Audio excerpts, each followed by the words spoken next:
यूं समझो अभी तक तो युद्ध का ट्रेलर चल रहा था, असली युद्ध अब शुरू हुआ है। क्योंकि कल जो इजराइल ने ईरान के साथ किया है ना, वो ये समझ लो अब चीज़ें सर के ऊपर जा चुकी है। और अब इसके बाद जो ईरान करने वाला है वो इजराइल और अमेरिका के सर के ऊपर चली जाएगी चीज़। और इसके बाद जो स्टॉक मार्केट में हाहाकार मचेगा, आज का झलक तो आपने देख लिया ना, 3% लगभग निफ्टी गिरा हुआ है। इसके बाद जो हाहाकार मचेगा वो हाहाकार का लेवल अलग होगा। इसके बाद जो बर्बादी का मंजर हो सकता है वो मंजर अलग हो सकता है। अब आप कहोगे शुरुआत में इतना डरा रहे हो भैया, डरा नहीं रहे हैं भैया, अब जो हुआ है उसकी हकीकत बता रहा हूँ। क्या क्या हुआ है डिटेल में बताऊंगा। फिलहाल सबसे बड़ी हेडलाइन तो ये है कि 11 लाख करोड़ आज स्टॉक मार्केट में हो गए स्वाहा। 21 महीने की सबसे बड़ी गिरावट है ये। पिछले 21 महीने मतलब पिछले साल जब इलेक्शन का रिजल्ट आया था उस टाइम जो मार्केट गिरा था, ये उससे भी ज़्यादा बड़ी गिरावट है। मतलब 21 महीने पीछे चले गए अगर ये भी कहें तो गलत नहीं है। अच्छा, यूरोपियन मार्केट का अगर हाल देखो आप, पूरा यूरोपियन मार्केट गिरा हुआ है। सारे ही मार्केट गिरे हुए आपको मिलेंगे। प्री मार्केट में जाओ, यूएस में जाओ, सब मार्केट गिरे हुए हैं। ऑयल के प्राइसेस $119 पर बैरल जा चुका है, मतलब इस युद्ध का हाईएस्ट भैया, हाईएस्ट। और 119 जाने से पहले 90-92 के आसपास था, ये सीधा 90-92 से 119 गया है। सोचो घटना इतनी बड़ी हुई है, क्या घटना है बताऊंगा। ठीक है, तो मार्केट ऑयल प्राइसेस सारे बढ़े हुए हैं, क्रूड ऑयल के प्राइसेस बढ़े हुए हैं। और सारे Asian market, European market, Indian market, सारे मार्केट गिरे हुए हैं। अब हुआ क्या है जरा ये समझो। ये है असली हेडलाइन जिसकी वजह से तबाही मची है। दरअसल आज जो स्टॉक मार्केट में हुआ है ना, एक बड़ी हेडलाइन तो ये है, लेकिन इसके पीछे एक और बड़ी हेडलाइन है, वो भी बात करेंगे आज। और दोनों ही ऐसे हैं कि मतलब अपने आप में बहुत बड़ी वजह है स्टॉक मार्केट क्रैश कराने की, के वजह या रीजन का हो, और दोनों ही एक साथ हुई हैं। Israel bomb South Pars, why does it gas field matter so much to Iran and the world. अब समझो हुआ क्या है, मैप में समझाता हूं आपको, ज़्यादा समझ में आएगा। देखो अभी तक जो हम लोग बात कर रहे थे ये क्या था, स्ट्रेट ऑफ हॉर्मस। अभी तक हम लोग इसकी बात कर रहे थे न्यूज़ में, हमारे यहाँ मतलब सब लोग जो बात कर रहे थे, स्ट्रेट ऑफ हॉर्मस बंद कर दिया ईरान ने। सारा मसला अभी यहाँ चल रहा था। स्ट्रेट ऑफ हॉर्मस बंद करने की वजह से भैया क्रूड ऑयल महंगे हो गए, तेल नहीं पहुँच रहा है, तेल महंगे हो गए, एलपीजी नहीं मिल रहा है, सारा मसला यहाँ को लेके था। अब मसला कहीं और आ गया। अब मसला आ गया भैया इस एरिया में। ये एरिया क्या है, ये एरिया है पर्शियन गल्फ। देखो ये जो पूरा एरिया है ना, इस एरिया में ये समुंदर का एरिया है, पानी वाला एरिया है। लेकिन यहाँ नीचे, समंदर के नीचे तेल के भयंकर भंडार हैं, इसको ऐसा समझ लो। अब यहाँ पर हुआ क्या है, मैं इसको जूम कर लेता हूँ। पार्स स्पेशल इकोनॉमिक जोन, इसको जब आप जूम करोगे तो आपको ऐसा कुछ दिखेगा। चलो थोड़ा जूम कर ही लेते हैं, और जूम हो जाओ भैया। हाँ अब जूम हो रहा है, जूम हो रहा है, जूम हो रहा है। ये पार्स स्पेशल इकोनॉमिक जोन पर इजराइल ने हमला किया है। अब हुआ क्या है, ये पार्स स्पेशल इकोनॉमिक जोन है ईरान का। यहाँ पे क्या होता है, यहाँ पे जैसे आप देख रहे होगे मशीनरीज लगी हुई हैं। ये वो मशीनरीज हैं जो कि क्रूड ऑयल से गैस बनता है, फिर गैस से बहुत सारी चीज़ें बनती है। मतलब ये इंफ्रास्ट्रक्चर है भैया। तेल एक जगह ज़मीन के नीचे से निकाला जा रहा है, उसके बाद निकालने के बाद इस यहाँ से प्रोसेस किया जा रहा है। अभी तक जो हमले हो रहे थे, ईरान भी जो हमला कर रहा था या अमेरिका भी जो हमला कर रहा था, वो मिलिट्री बेसिस पर हमले हो रहे थे। जहां से वॉर शुरुआत होती है, मिलिट्री बेसिस तबाह करो भैया, इनका मिसाइल तबाह कर दो, इनके ड्रोन तबाह कर दो, वो चल रहा था। अभी तक कोई इंफ्रास्ट्रक्चर पे हमला किसी ने नहीं किया था। पहली बार ऐसा हुआ है कि इजराइल ने ईरान के इंफ्रास्ट्रक्चर वाले एरिया को तबाह किया है। अच्छा, ये कितना इंपॉर्टेंट है जरा ये समझो।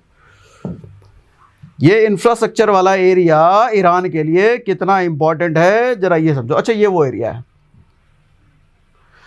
ये यहां पर हमला हुआ है। ये देखो स्ट्रेट ऑफ हॉर्मस दिख रहा है, उसको जूम करके मैंने उस पर आपको दिखाया, यहां पर हमला हुआ है। कहाँ गया भैया, नीचे आ जाओ, नीचे आ जाओ। हाँ, यहां पे कहीं पे लिखा हुआ है, ये देखो, the damage to South Pars. South Pars क्या, वो जो जगह पर हमला हुआ है, साउथ पार्स उसको कहते हैं। Damage to South Pars could worsen Iran already several energy shortage the field account up to 70% of Iran gas production. मतलब ईरान का जो देखो दाना पानी चलता है वो गैसेस क्रूड ऑयल से चलता है। अब जिस चीज से जिसका दाना पानी चल रहा है भैया, उसका 70% जिस जगह से आ रहा है इस बार हमला वहां हुआ है। मतलब ईरान के 70% दाना पानी पे खतरा, ईरान के 70% दाना पानी पर हमला कर दिया इजराइल ने। और इजराइल किसके साथ है? अमेरिका के साथ। अच्छा ये सुनो, इजराइल ने तो हमला कर दिया, अमेरिका ने इसके बाद मालूम क्या है? अरे इजराइल ने मुझसे पूछा नहीं था, ये कैसे कर दिया उसने, चलो कोई नहीं जान दो, कर दिया। लेकिन ईरान सुन लो, तुम इसके बाद कोई इंफ्रास्ट्रक्चर पे हमला नहीं करोगे मिडिल ईस्ट पे। अभी तक जो तुम मिलिट्री बेसिस पे कर रहे थे वो तो ठीक है, लेकिन मिडिल ईस्ट के इंफ्रास्ट्रक्चर वाले एरिया पे जहां पे प्रोसेसिंग होती है ऑयल्स की, तेल की, पेट्रोल डीजल की, उस पर तुम कुछ नहीं करोगे। मतलब खुद का साथी कर दिया हमला तो चलो कोई ठीक नहीं है, इग्नोर करो उसको, लेकिन तुम कुछ मत करना। अगर तुमने कुछ किया फिर मैं तुमको नहीं छोड़ूंगा। तो ये ट्रंप के स्टेटमेंट है। अच्छा ये हेडलाइन पे जरा आप देख लो, कहाँ गया, किधर था वो हेडलाइन यार? हाँ ये है headline, Iran warns Gulf to fierce retaliation after gas field strike. Iran के जो एरिया पर गैस स्ट्राइक किया गया है उसके बाद ईरान भैया कह रहा है कि अब तो तगड़ा जवाब दूंगा मैं। 8 घंटे पहले की खबर है, अब तो ऐसा जवाब दूंगा कि तुम सह नहीं पाओगे। ट्रंप ने कुछ भी कह दिया, ईरान नहीं मानने वाला। तो इसका मतलब मिडिल ईस्ट पे बड़ा खतरा अब है भैया। और मिडिल ईस्ट पे अभी तक जो सिर्फ मिलिट्री बेसिस पे हमले हो रहे थे, अब इंफ्रास्ट्रक्चर वाले एरिया पे हमला होगा। मतलब जिस चीज से असली तेल, क्रूड, गैस पूरी दुनिया को मिल रहा है वो जगह ही तबाह हो जाएगा। और एक चीज समझिए, एक तो हुआ भगवान ने खदान दे रखा है जमीन के नीचे, समंदर के नीचे, लेकिन एक जो इंसान का बनाया हुआ इंफ्रास्ट्रक्चर है, बड़ी मोटी मोटी पाइपलाइन है, पूरा इंफ्रास्ट्रक्चर है, मशीनें हैं, जब उसको तबाह करता है तो ट्रंप ने खुद कहा है कि हमने अभी तक किसी इंफ्रास्ट्रक्चर पे हमला नहीं किया था क्योंकि हमको पता है कि इसको बनाने में ईयर्स लगता है। ये देखो ये कह भी रहा है कि production facility suffer major damages, recovery could take years. सालों लग जाते हैं इसको ये रिकवरी करने में। ये इजराइल बौराहे ने उस पर हमला कर दिया है। तो अब नज़ारा होगा देखने लायक कि अब बदले में ईरान क्या करता है और उसका मार्केट पर क्या असर पड़ता है। ठीक है, ये मैंने आपको समझाया। ये कुछ इस तरह की मशीनें लगी होती हैं समंदर के ऊपर, चूंकि पानी पानी वाला एरिया है, समंदर के पीछे ऊपर इस तरह की मशीनें लगी होती हैं। ठीक है, ये मैंने आपको बता दिया। अच्छा इस बीच आप मार्केट का हाल देख लो भैया। मार्केट का हाल क्या है जो मैंने शुरुआत में आपको बताया। 1 साल का अगर आप हाल देखोगे तो 0.41% निफ्टी का आलम है 1 साल में। अब यहाँ पे बात आने लग गई है कि कहाँ इन्वेस्टमेंट करें भैया। निफ्टी स्टॉक मार्केट तो रिटर्न देने से रहा। खैर लॉन्ग टर्म में देखो चीज़ें तो अच्छी होती हैं, आपको पता है, लेकिन शॉर्ट टर्म में लोगों का घबराना निश्चित है। ऐसे में आपके लिए एक बड़ा सोल्यूशन है। अगर आप शॉर्ट टर्म इन्वेस्टर हो, हर महीने कुछ ना कुछ आप चाहते हो कि आपको कुछ मिलता रहे हर महीने हर साल, तो investing.com वेबसाइट पर आकर, जिसका लिंक हमने डिस्क्रिप्शन में दे रखा है, वहाँ एक अच्छा ऑप्शन है। बेसिकली ये लोग क्या करते हैं, ये लोग AI से रिसर्च करके, इनकी अपनी स्पेशलाइज्ड AI है, उससे रिसर्च करके स्टॉक सिलेक्शन करते हैं और वो स्टॉक्स आपको हर महीने की 1 तारीख को बता देते हैं, भैया अपने पोर्टफोलियो में ये वाला स्टॉक डाल लो और ये वाला स्टॉक जो हमने पहले डलवाया था उसको हटा दो क्योंकि इसका टाइम पूरा हो चुका है। अब जैसे ये है, आप इस पर जब क्लिक करोगे, अब देखो इनका एनुअलाइज रिटर्न यहाँ पे लिख के भी दिया है 38%। अब आप इस पर जब क्लिक करोगे तो ये देखो दिखाता है पिछले 1 साल का ही। अगर आप देख लो 1 साल में निफ्टी की रफ्तार ये है और इनके बताए हुए स्टॉक्स की रफ्तार ये है। अब यहां जब आप नीचे आओगे तो देख भी सकते हो एनुअलाइज रिटर्न का 38% के आसपास है।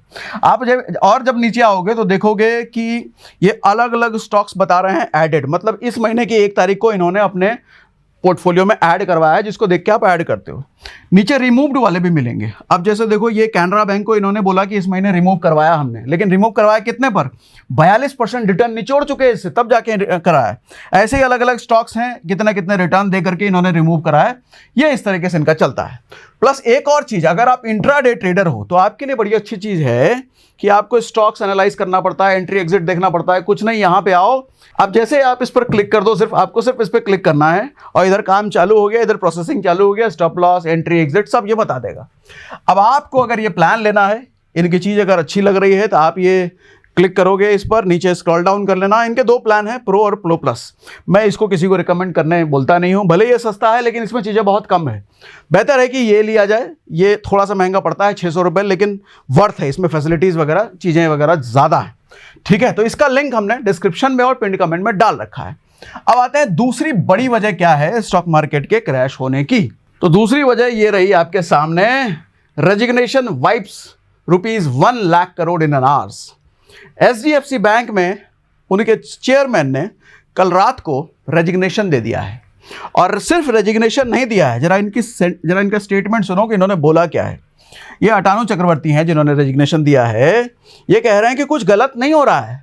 I am not pointing out any wrong doing, मतलब कंपनी में कुछ गलत हो रहा है ऐसा नहीं कह रहा मैं, लेकिन मेरी आइडियोलॉजी से कंपनी का जो काम करने का तरीका है वो मैच नहीं हो रहा है। सर साफ साफ इसका मतलब आप निकालो तो यही निकलता है ना कि कंपनी को जिस तरीके से, जिस एथिक्स के साथ काम करना चाहिए, कंपनी वैसे काम नहीं कर रही है, मतलब ये निकलता है इसका। इन्होंने बोला नहीं है ऐसा। तो अब जब कोई कंपनी का चेयरमैन, और इतनी बड़ी कंपनी का चेयरमैन ये बोल दे तो इन्वेस्टर्स के लिए तो घबराने की बात है ना भैया। और ये कंपनी कितनी बड़ी है जानते हैं? ये कंपनी देखो निफ्टी में इसका वेटेज कहाँ गया, हाँ निफ्टी में इसका वेटेज दूसरे नंबर पर है। रिलायंस इंडस्ट्रीज सबसे बड़ी मार्केट कैप वाली कंपनी, नंबर 1 वेटेज, सबसे ज़्यादा वेटेज इसका है 9.67, और दूसरा HDFC बैंक ही है 6.79। भारत का प्राइवेट बैंक में सबसे बड़ा प्राइवेट बैंक है ये, और भारत के सारे बैंकों में मिलाओ तो दूसरे नंबर का बैंक है, क्योंकि सबसे बड़ा SBI है और दूसरा HDFC। तो प्राइवेट बैंकिंग में सबसे बड़ा बैंक, निफ्टी में वेटेज रखने वाला पहला सबसे बड़ा बैंक, क्योंकि SBI भी अगर आप देखो तो SBI भी चौथे नंबर पे आता है निफ्टी में। तो दूसरे नंबर का जो सबसे बड़ा वेटेज रखता है वही अगर 9%, आज 9% के आसपास गिरा था, थोड़ा रिकवर करके 5% पे आ गया, लेकिन अगर इतना गिर रहा है तो इंडेक्स तो हिलेगा ना। यही हाल देखो सेंसेक्स का भी है। सेंसेक्स में कितना वेटेज रखता है, हमने जब ये चेक किया तो देखो सेंसेक्स में तो और ज़्यादा रख रहा है 8.46%। तो सेंसेक्स भी इस वजह से बड़ा धड़ाम हुआ है। तो ये दो बड़ी वजह हुई है। अब ऐसे में देखो कुछ लोग ये कह सकते हैं भैया HDFC बड़ा बैंक है, कैसे हो सकता है, सब कुछ ठीक हो जाएगा। तो देखो कुछ भी नहीं कह सकते आप। बड़ी बड़ी ऑर्गेनाइजेशन, मैं नाम नहीं लूँगा, पास्ट में जो बहुत बड़ी बड़ी ऑर्गेनाइजेशन थी, ऐसी एक छोटी सी खबर के बाद वो तबाह हो जाती है, पता चलता है। लेकिन साथ में ये भी होता है कि खबर तबाह होने का ये ना हो सकता है छोटी सी बात हो, कोई और आकर के संभाल ले, वो दोनों चीज़ें हो सकती है। लेकिन अगर कोई ये कहे कि इतना बड़ा बैंक है, कुछ हो ही नहीं सकता आगे, तो पास्ट उठा के देख लो सर, पास्ट में बड़े बड़े साम्राज्य खत्म हो जाते हैं ऐसे कुछ एक घटना होने की वजह से। ठीक है तो भैया, तो ये थी पूरी एनालिसिस। मज़ा आया, समझा पाया मैं पूरी एनालिसिस? तो कमेंट बॉक्स में जरूर हमको लिख के बताइएगा। और ये investing.com का जो प्लान मैंने आपको बताया, इसका लिंक हमने डिस्क्रिप्शन और पिन कमेंट में डाल रखा है। चलो भैया, आज के लिए इतना ही।